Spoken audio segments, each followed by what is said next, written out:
Keep and guard your heart with all vigilance, and above all that you guard, for out of it flow the springs of life. Proverbs 4:23.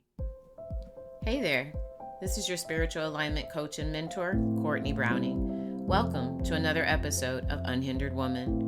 Are you ready for some #real talk that will inspire and serve you, my high-achieving Christian sister? A conversation that will deepen and personalize your relationship with God by revising the routine scripts you've been taught about Christianity. This is not to be a replacement for professional counseling and or legal advice. Hey sis, grab your hot beverage of choice along with your journal and pen, and let's get into it.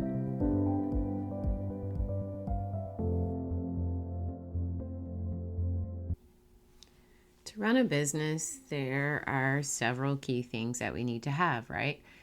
We need to have strategies. How are we going to serve our clients? What is the way in which we're going to reach them? Skill sets. There's certain skills that you have to have in order for you to be able to execute those strategies. Disciplines.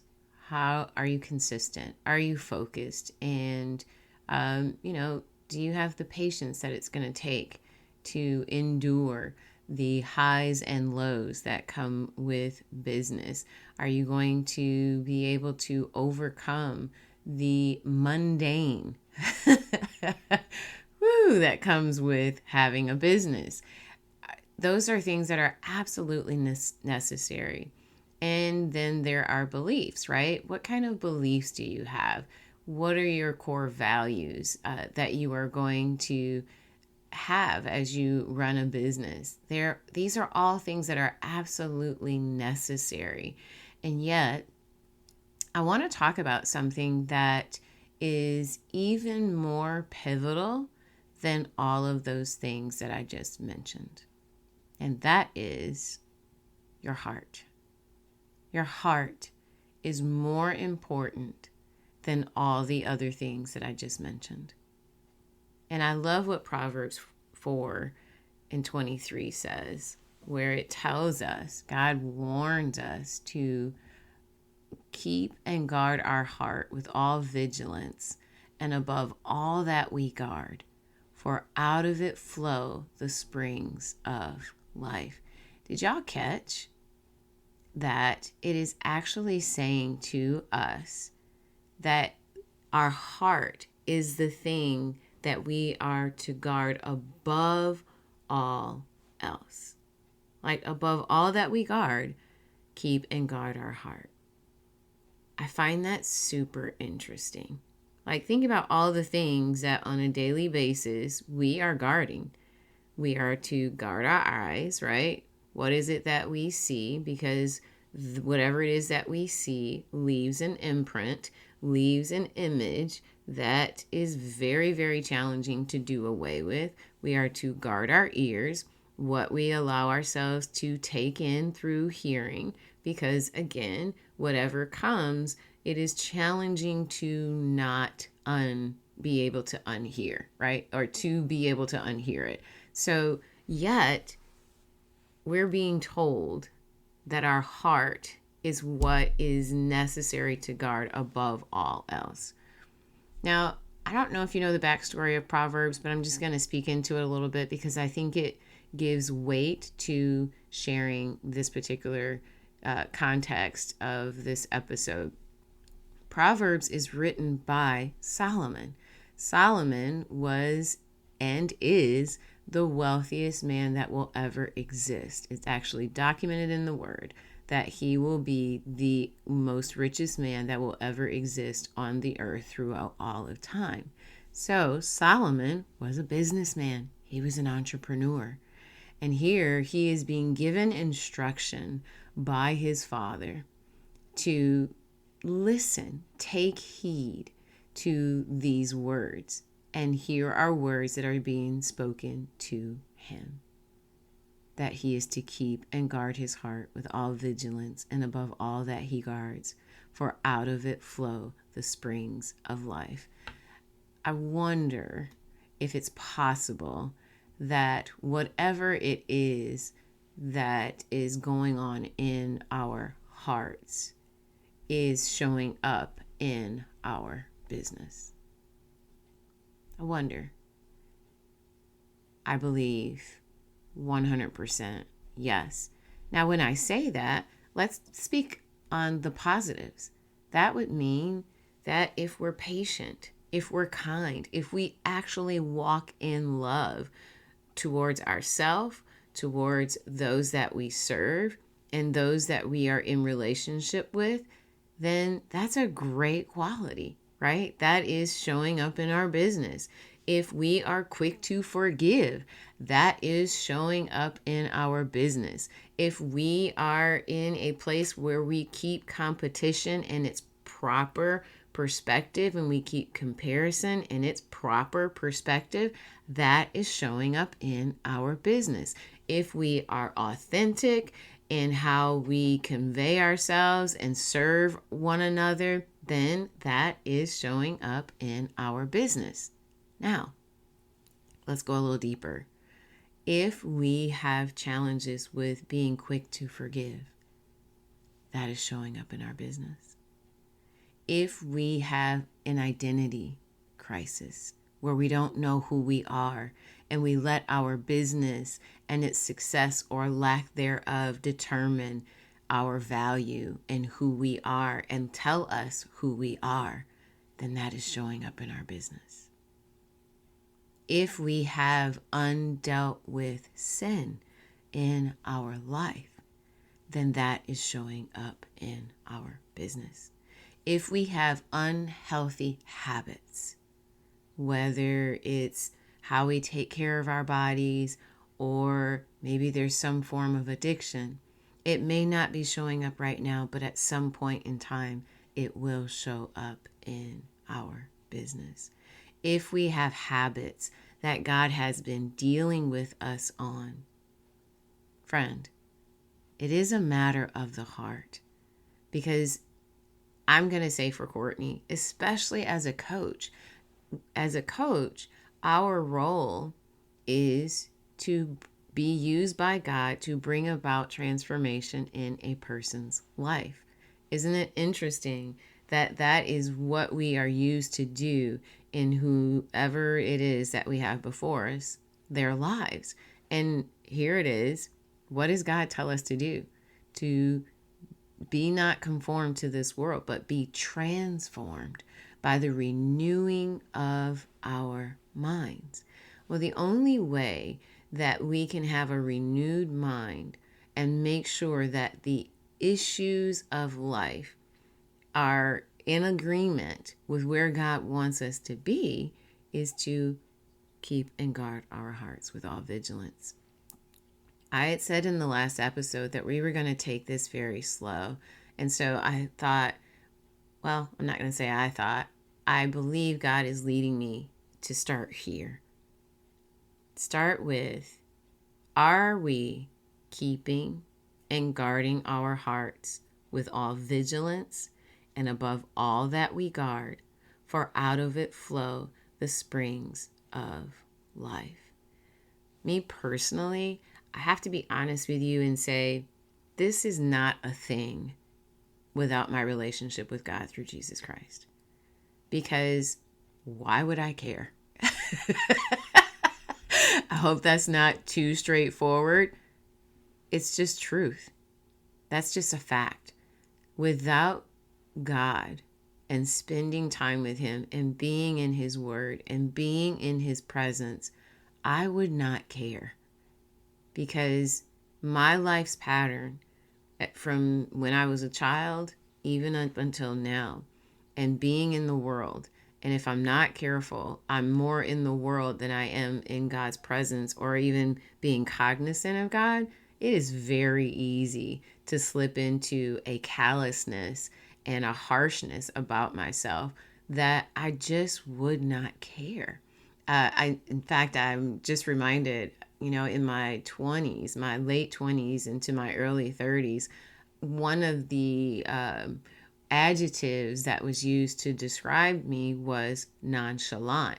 I would say, looking back, a better descriptive word for the nonchalant would be indifferent, because you couldn't get me to have a rise in one way or another.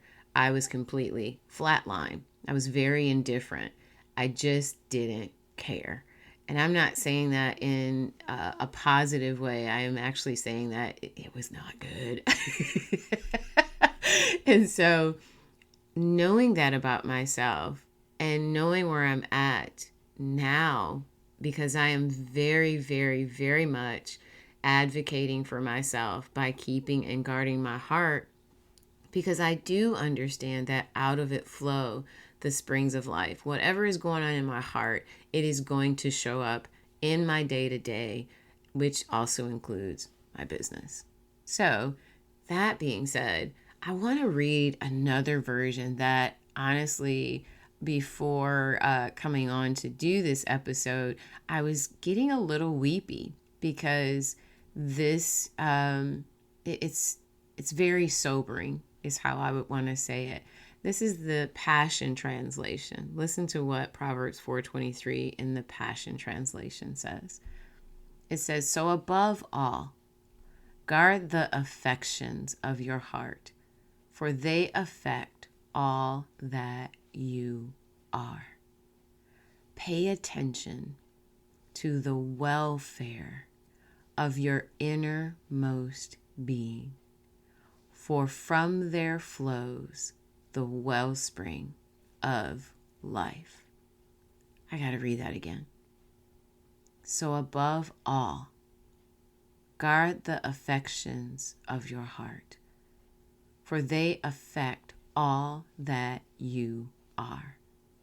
Pay attention to the welfare of your innermost being, for from there flows the wellspring of your life. I can just end right there and let you meditate on that. And if you're anything like me, hearing that, that's very much a Selah moment, or Selah. I'm not sure how that's pronounced, where, you'll see it in Psalms often. And it's basically a word that means pause and think on that. Like, give that time, marinate in that thought process. And I want to highlight, I've already highlighted above all, right? Guarding your heart. And I love that it says, for they affect all. The affections affect all that we are. Isn't that interesting? Affect all that you are. It's interesting how I have seen many Christians separate their lives into categories, right? They will separate their Christianity from their job, separate their Christianity from their activities, how's that a thing? Because when you read the Bible, Christianity is from the inside out. So, and the thing is if you're a Christian, you're saying you're a follower of Christ. Doesn't it stand to reason? This is going to sound crazy, but doesn't it stand to reason that if you are the Christian and you take you, the transformed you, the new creation you, the one who has become a follower of Jesus Christ, into the job, into the activity or sport, doesn't it stand to reason that you are taking Christianity with you, and it's just really a decision to decide to lay it down? Just saying. Just going to leave that right there. That doesn't make sense to me. And I've lived this way for years. I've just seen it as, no, I'm taking me into every room. God lives in me. He can't get any closer to me than in me. So it's kind of foolish for me to think that I am not going to take my Christianity, which is really, I think that's probably where the gap is, right? Because we see Christianity as more of actions, and it's really who we are. And it's really going to that gut honest thought process of the King of Kings, the Lord of Lords, the God of all the universe, the one who created heaven and earth and all the stars and every single creature that lives and breathes and has life, lives in us. When you live from that perspective, there is no such thing as separating your life into categories. It's you. And so when you live from that perspective, then when you read this, it has a different weightiness to it. And so I love where it says, pay attention to the welfare of your innermost being. For from there flows the wellspring of life. So here's my question. When you look at the welfare of your innermost being, what's your assessment? How's your innermost being doing?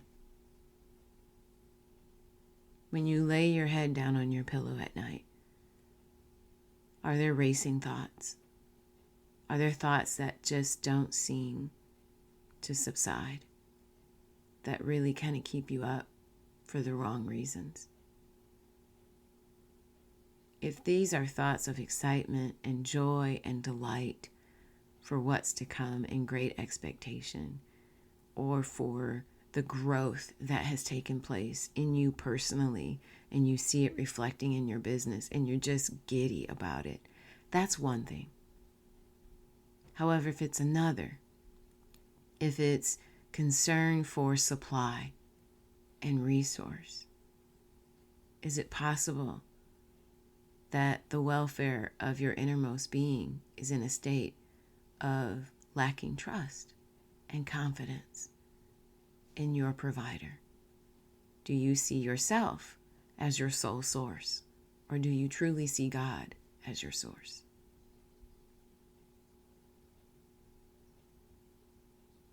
How's the welfare of your innermost being? Are there some sins in your life that you keep between you and the walls that you have them in? And you do not have a place of accountability. And yes, God is your accountability. And yet if you were honest, because you aren't really spending the quality time that it needs with Him, so that He can change you and change your heart and change your desires to line up with Him, there really isn't any accountability in your life? Are there some habits? It doesn't have to be flat out sin. Are there some habits? Has your role as an entrepreneur become your God, where you have no time for Him and no time to serve in the local body that He wants you to be in? How's the welfare of your innermost being? I'm going to read one more version of this, and then we're going to just stop right here. And this is a time of taking a moment to reflect on truly where are you? How's the welfare of your innermost being? This is a slow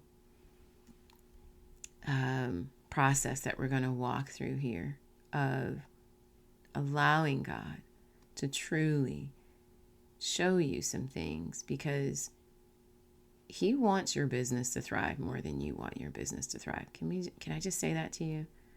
God wants you successful more than you want to be successful. He's called you to it, then He's given you everything that you need for it. And the hard part is recognizing that it also means that you're going to have to see some hidden things in the heart that He desires to be dealt with. Listen to the Message version of this. Keep vigilant watch over your heart. That's where life starts. Isn't that good? Keep vigilant watch over your heart. That's where life starts. Friend, how's the welfare of your innermost being? You know what? It's on my heart to read the definition of welfare. So I'm going to do that.